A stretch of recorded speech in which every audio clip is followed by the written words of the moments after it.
the numbers are showing how many civilians dead in Ukraine.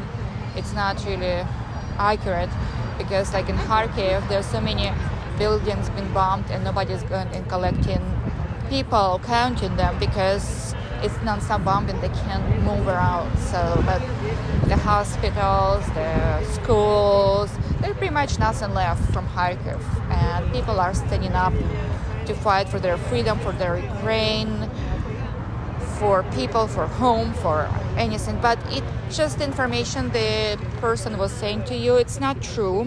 It's what the Putin spreading propaganda in Russia. That's what the people believe. But not to take my word lightly, there's a movie, documentary on Netflix. It's called Winter on Fire. It's about 2013-14 revolution in Ukraine when Putin put the puppet government. That president even didn't speak Ukrainian, and so they decided to do a revolution. It was the second one, and they were able to succeed. So, and to understand Ukrainian people, to understand what motivates them, everybody should watch that movie.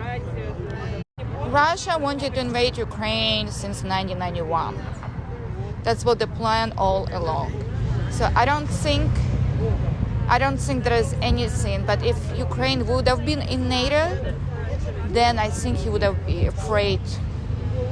And that's why he's trying to expedite before Ukraine become a NATO country.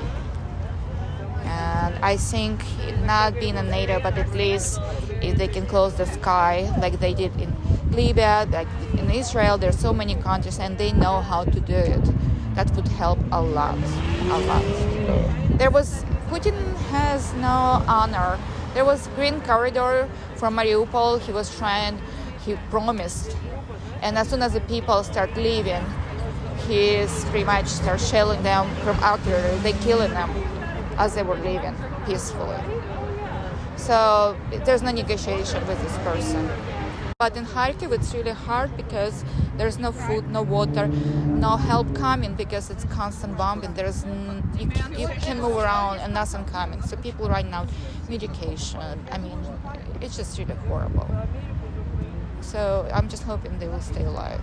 I don't know how.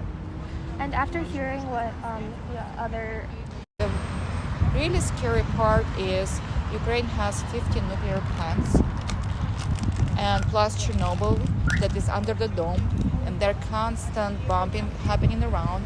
So if to understand the dome being covering this active Chernobyl plant, that it's still, all this radiation coming out, but it's under the dome. So the dome to open, if the bomb hits it, it's going to be nuclear winter in whole Europe. It's not going to be just Ukraine.